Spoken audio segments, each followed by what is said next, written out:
Assalamualaikum dan salam sejahtera. Dalam video kali ini kita akan mempelajari matematik KSSM tingkatan 5 bab 3 insurans.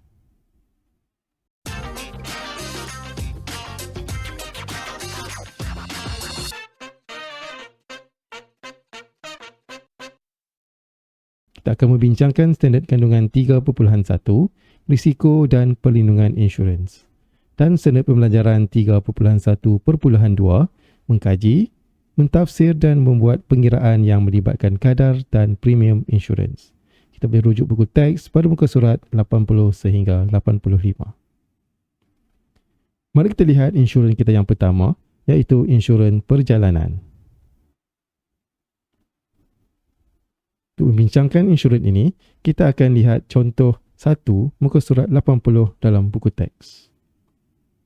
Soalannya, jadual di bawah menunjukkan harga premium bagi insurans perjalanan yang ditawarkan oleh syarikat insurans PQ Berhad ke negara-negara Asia dan Eropah. Soalan A, apakah faktor yang mempengaruhi perbezaan harga premium bagi insurans perjalanan itu? Kita akan selesaikan mengapakah adanya perbezaan harga premium bagi insurans perjalanan. Kalau kita lihat di sini, antara Asia dan Eropah ada perbezaan, kemudian harganya juga semakin menurun ke bawah ini, kita lihat ada juga perbezaan. Jadi di sini kita dapati bahawa Asia dan Eropah ada perbezaan. Jadi di sini ia adalah berdasarkan kepada lokasi ataupun destinasi perjalanan kita. Itu adalah faktor yang pertama. Seterusnya kita lihat faktor yang kedua. Kita lihat di sini adalah bilangan hari. Kalau kita lihat bilangan hari pertama hingga hari kelima, bayarannya untuk Asia adalah RM39. Seterusnya hari ke-6 hingga ke hari 10, bayaran premiumnya adalah RM58.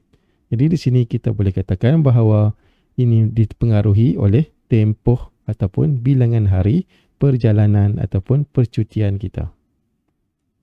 Dan seterusnya lagi kita lihat adalah berkaitan dengan pemegang polisi dan pasangan dan juga keluarga. Apakah maksudnya? Kalau kita lihat di sini, pemegang polisi ini adalah seorang individu. Manakala kalau pemegang polisi dan pasangan bermaksud berpasang ataupun dua orang. Dan seterusnya keluarga bermaksud lebih daripada dua orang. Jadi di sini kita dapati bahawa harganya turut berubah. Kita lihat di sini Asia RM39 untuk pemegang polisi. Kemudian pemegang polisi dan pasangan RM69 dan keluarga RM87. Jadi di sini faktornya adalah bilangan individu yang mengambil polisi insurans tersebut. Seterusnya kita lihat soalan B. Mengapakah semakin panjang tempoh perjalanan, semakin tinggi harga premium? Kalau kita dapat lihat di sini, bilangan hari, semakin panjang tempoh perjalanan, harga premium akan menjadi semakin tinggi. Jadi, mengapakah sebabnya? Jadi, kalau kita fikirkan, antara sebabnya adalah kebarangkalian berlaku kerugian ataupun kecelakaan semakin meningkat. Ialah kalau kita pergi melancong dalam tempoh yang panjang, kemungkinan untuk berlakunya kemalangan ataupun berlakunya kecurian akan jadi semakin bertambah.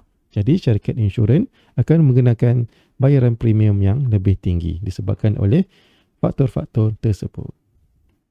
Seterusnya, kita lihat soalan bahagian C. Pekerjaan Syahir sebagai seorang jurugambar memerlukan dia melawat banyak negara Eropah dalam tempoh setahun. Dia akan mengunjungi sesebuah negara antara 12 sehingga 15 hari. Soalannya, insurans manakah patut dibeli oleh Syahir sesuai dengan pekerjaannya? Berikan alasan anda. Baiklah, dalam situasi Syahir ini, dia bekerja ke negara Eropah di mana akan melawat antara 12 hingga 15 hari untuk satu negara. Dan dalam setahun, dia akan melawat ke beberapa buah negara. Jadi kalau kita lihat di sini dalam polisi bilangan hari, kita ada 1 hingga 5, 6, 10, 11 dan 18. Kemudian kita ada premium tahunan. Jadi di sini kata kuncinya adalah melawat banyak negara Eropah dalam tempoh setahun. Jadi adalah lebih baik kalau Syahir mengambil premium tahunan. Kerana dengan membayar RM280 ini, dia boleh pergi ke mana-mana negara Eropah dalam tempoh setahun. Jadi di sini kita akan memilih ataupun Syahir akan memilih premium tahunan negara Eropah. Sebabnya kerana lebih jimat. Baiklah, di sini ditunjukkan satu contoh yang sebenar bagaimana apakah itu insurans perjalanan yang diambil dalam laman web etika.com.ny ini. Jadi di sini kita ada pelan takaful TripCare 316 dan juga insurans TripCare 316. Ini merupakan insurans perjalanan ke luar negara. Dan di sini kita dapati dia menggunakan perkataan ataupun terma takaful dan juga insurans. Jadi perbezaan di antara takaful dan insurans ini adalah takaful adalah satu perlindungan yang mematuhi syariah. Manakala insurans tidak patuh syariah. Jadi secara umumnya takaful ini sesuai untuk orang Islam kerana dia halal. Manakala insurans ini tidak sesuai untuk orang Islam kerana statusnya adalah haram. Dan kalau untuk perjalanan di dalam negara, kita ada takaful I Travel Easy dan juga Travel Easy. Jadi samalah, ini takaful, ini adalah insurans. Perbezaan ketaranya adalah berkaitan dengan halal dan haram. Patuh syariah dan tidak patuh syariah. Baiklah, seterusnya kita lihat insurans hayat. Nilai premium bagi insurans hayat, dia bergantung kepada, pertamanya adalah nilai muka yang dipilih. Di sini kita boleh memilih nilai muka berdasarkan kepada kemampuan kita. Seterusnya adalah berkaitan dengan umur, kemudian jantina, dan yang terakhir adalah gaya hidup. Ataupun di sini kita boleh katakan sebagai pengambilan rokok. Untuk mengira premium insurans hayat, kita akan gunakan rumus ini, iaitu premium bersamaan dengan nilai muka polisi, pampasan yang maksimum yang kita boleh ambil, dibahagikan dengan RMX, darab dengan kadar premium per RMX. Jadi bagaimanakah untuk menggunakan rumus ini? Kita akan lihat contoh soalan. Soalan ini diambil daripada contoh 2, muka surat 81 buku teks. Jadual kadar premium tahunan bagi setiap 1000 nilai muka insurans sementara boleh baharu tahunan yang ditawarkan oleh syarikat XYZ adalah seperti berikut. Ini kita ada jadual. Soalan A. Mengapakah kadar premium semakin tinggi apabila umur semakin meningkat? Jadi di sini kita boleh berfikir secara logik, mengapakah kadar premium semakin tinggi apabila umur meningkat? Jadi kita boleh katakan bahawa jangka hayat semakin pendek. Maksud, semakin kita tua, kita semakin sampai ke penghujung hayat kita. Seterusnya, bagi seorang perokok, kenapa premiumnya lebih tinggi? Kalau kita fikirkan bahawa perokok ini, dia mempunyai risiko mendapat penyakit lebih tinggi. Ini berkaitan dengan gaya hidup. Kalau kita mengamalkan gaya hidup yang tidak sihat, syarikat insurans akan mengenakan premium yang lebih kerana kita lebih berisiko untuk mendapatkan penyakit. Seterusnya terlihat soalan B. Berdasarkan jadual tersebut, hitung premium tahunan bagi setiap situasi berikut. Lihat 1. Encik Guan ingin membeli polisi insurans tersebut bernilai RM100,000.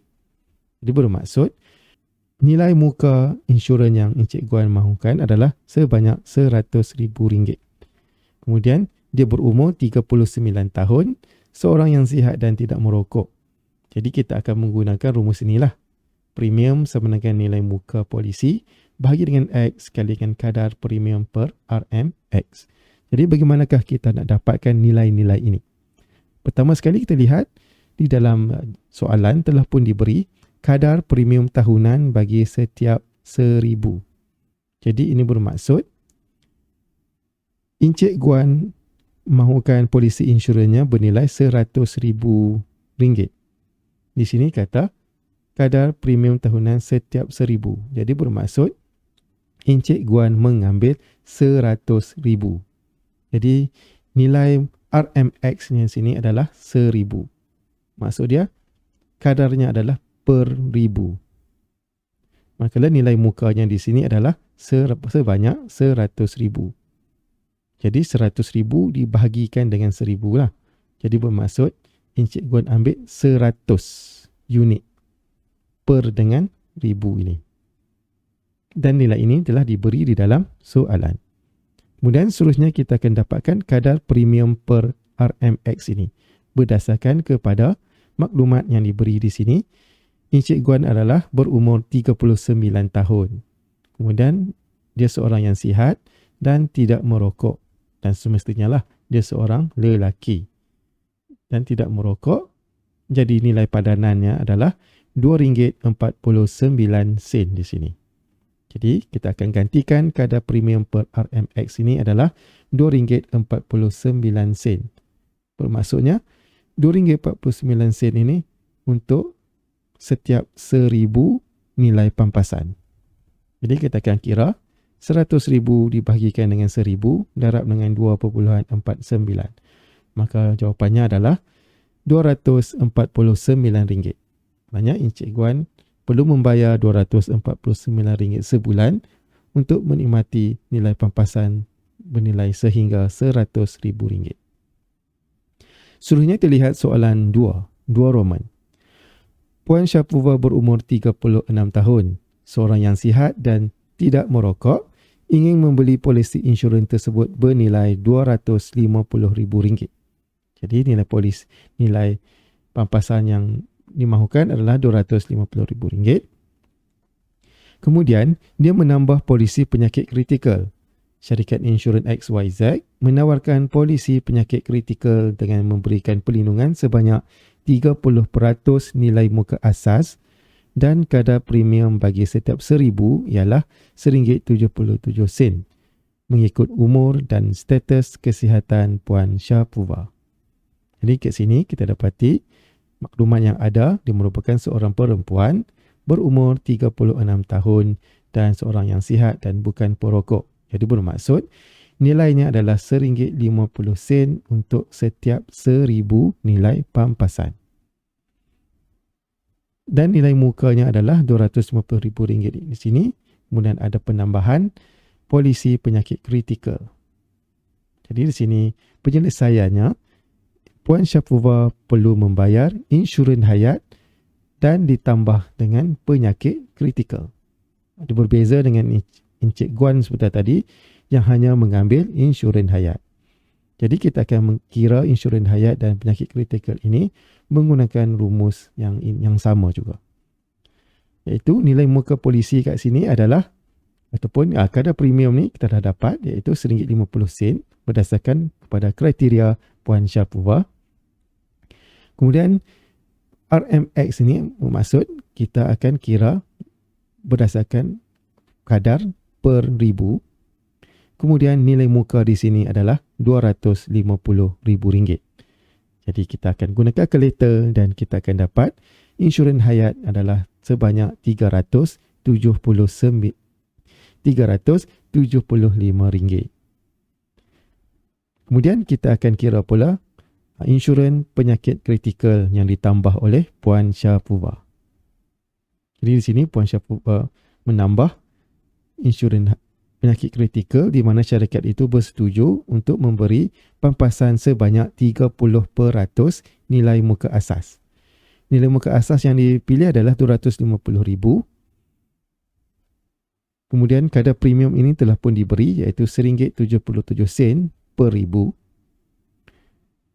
Kemudian nilai muka polisi ini adalah 30% daripada nilai insurans hayat. Jadi kita akan ambil 30% didarabkan dengan 250,000. Kita akan dapat 75,000 di sini. Kemudian kita bahagi dengan 1,000 terdarab RM1.77 dan kita dapat insurans untuk penyakit kritikalnya adalah RM132.75. Jadi secara keseluruhannya, Puan Syafufah perlu membayar RM375 ditambah dengan RM132.75. Dan jawapannya adalah RM507.75.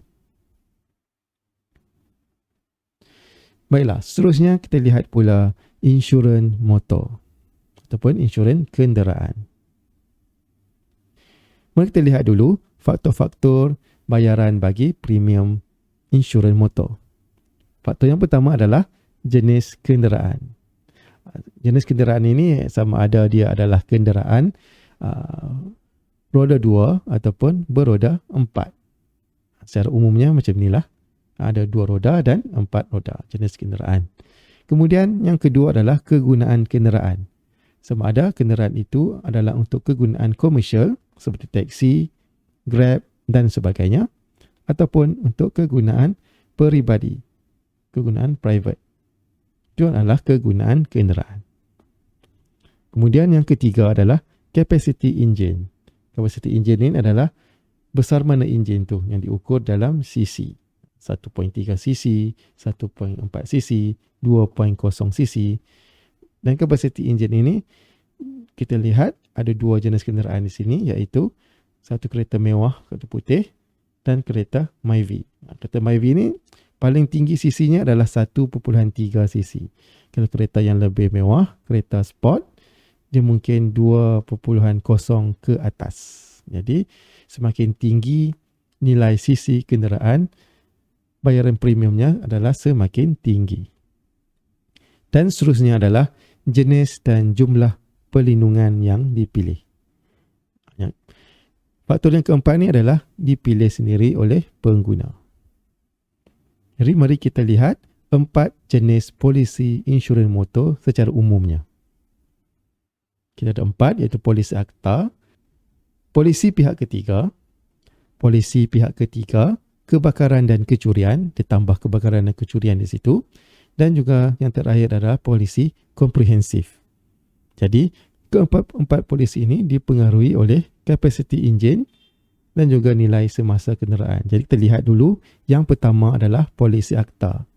Apabila kita memilih polisi akta, dia hanya terhad kepada capacity engine sahaja. Begitu juga dengan polisi pihak ketiga, dia akan hanya melihat kepada capacity engine. Seterusnya, untuk polisi pihak ketiga kebakaran dan kecurian, dia akan melihat kepada capacity engine, kemudian lihat juga kepada nilai semasa kenderaan, dan dalam masa yang sama, dia akan mengambil sebanyak 75% daripada premium asas polisi komprehensif ini. Dan yang terakhir, polisi komprehensif mengambil kira capacity engine dan juga nilai semasa kenderaan.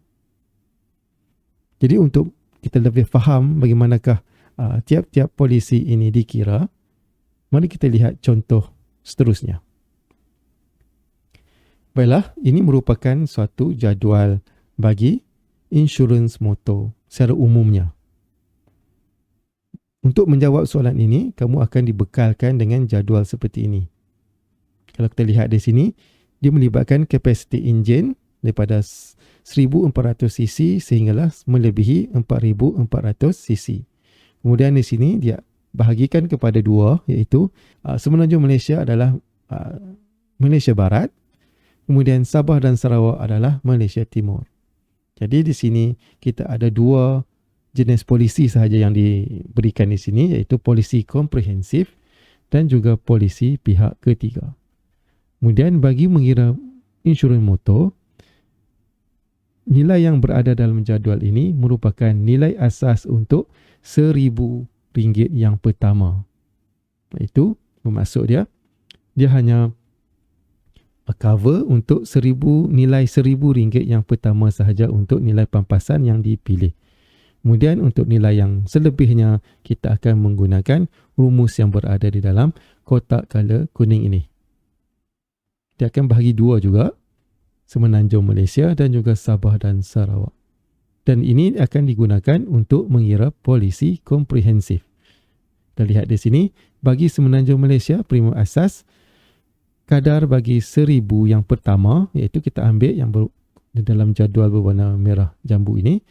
Kemudian yang selebihnya kita akan ambil, tambah iaitu dah tambah dengan RM26 bagi setiap 1,000 yang berikutnya. Jadi dalam kuning ni adalah 1,000 yang seterusnya. Dan dalam kotak color merah jambu ini adalah 1,000 yang pertama. Jadi kita tak perlu rasa pening. Kita akan lihat contoh pengiraan. Dan apabila kita lihat soalan, kita dapati bahawa sebenarnya untuk mengira ni adalah suatu perkara yang agak mudah. Dan kita akan kira berdasarkan kepada jadual ini. Baiklah, kita lihat contoh. Contoh ini juga diambil dalam buku teks. Iaitu Encik Ramli mempunyai sebuah kereta model Proton Azora 1.6 untuk digunakan di Semenanjung Malaysia. Maklumat kereta itu adalah seperti berikut. Hitung kadar premium kasar bagi kereta Encik Ramli untuk polisi komprehensif, polisi pihak ketiga kebakaran dan kecurian, dan polisi pihak ketiga. Jadi di sini kita akan mengira 3 jenis polisi. Yang pertama adalah polisi komprehensif. Jadi dari penyelesaiannya untuk kita akan bina jadual seperti ini bagi memudahkan kita lihat flow dia. Apa yang perlu kita buat mula-mula sekali adalah kita lihat dari segi keretanya. Iaitu jumlah yang ingin diinsurankan adalah 60,000. Jadi kita ambil 1,000 yang pertama. Ini maksud 1,000 yang pertama ini.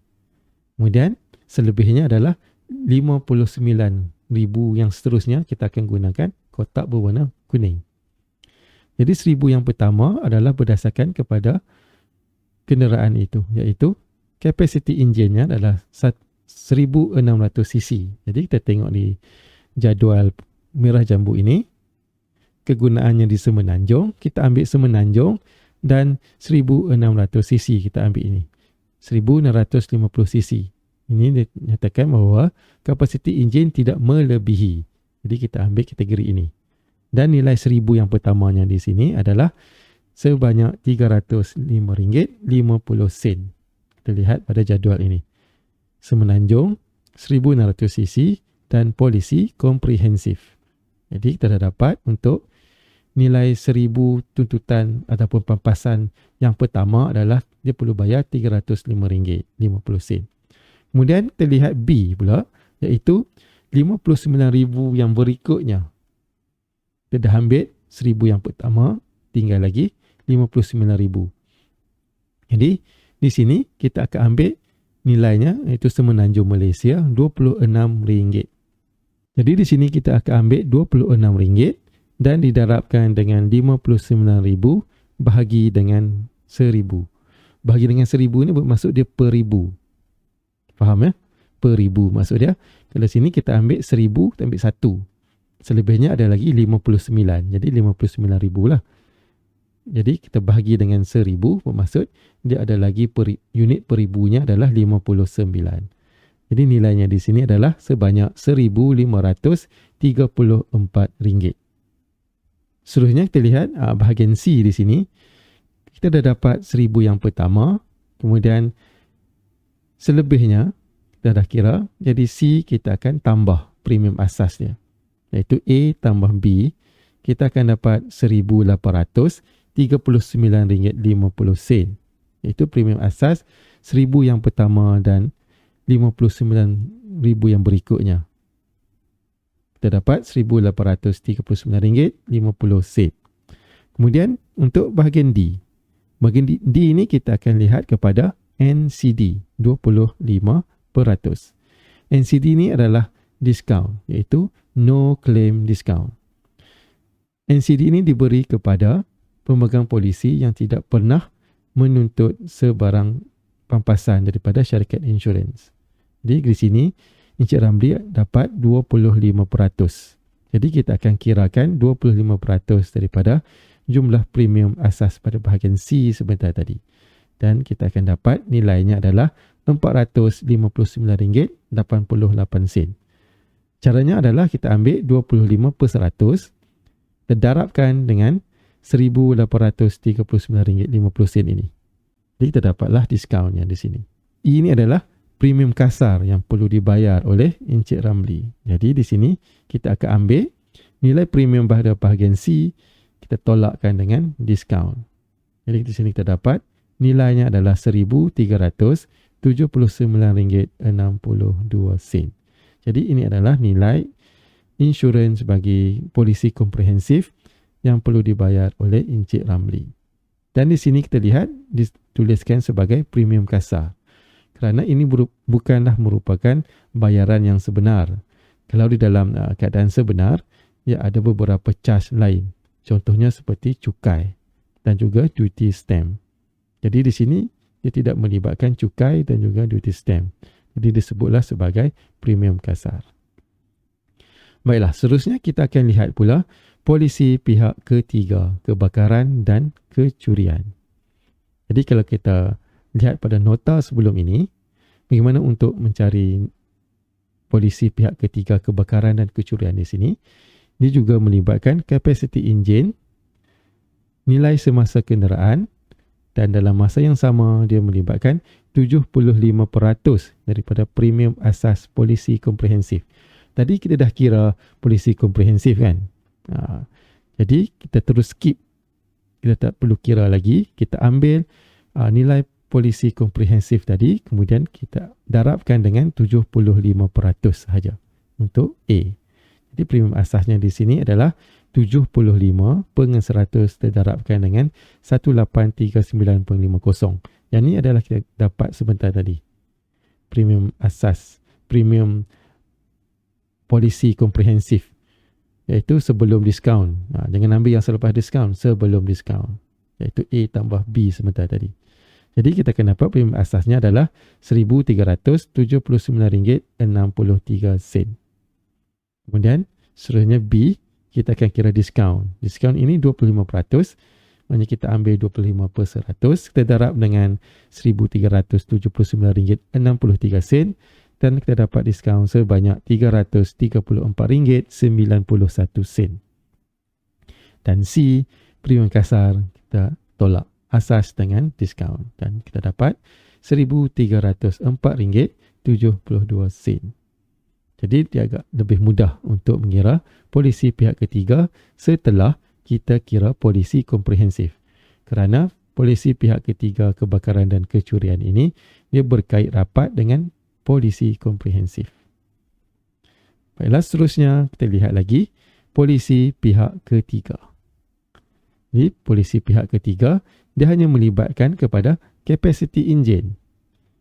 Jadi dia tidak melibatkan nilai semasa kenderaan. Dia hanya tengok pada kapasiti enjin saja. Jadi di sini di dalam jadual ini telah pun ada iaitu polisi pihak ketiga ini. Jadi di sini premium asasnya terlihat kepada kapasiti enjin iaitu 1600 cc. Harganya adalah RM135. Kemudian B melibatkan diskaun NCD 25%, terdarab dengan RM135, terdapat RM33.75. Dan last sekali premium kasarnya kita tolak. Maka untuk polisi pihak ketiga, Encik Ramli hanya perlu bayar RM101.25 sahaja. Jadi bermaksud polisi pihak ketiga ni lebih murah, sangat murah berbanding dengan polisi komprehensif ataupun polisi pihak ketiga kebakaran dan kecurian yang bayarannya melebihi RM1,000. Baiklah, itu saja untuk perbincangan kita pada kali ini. Bagi menguji pemahaman kamu, bolehlah menjawab latih kendiri 3.1b, muka surat 84 sehingga 85 buku teks. Sekian, terima kasih, selamat belajar dan jumpa lagi dalam video seterusnya.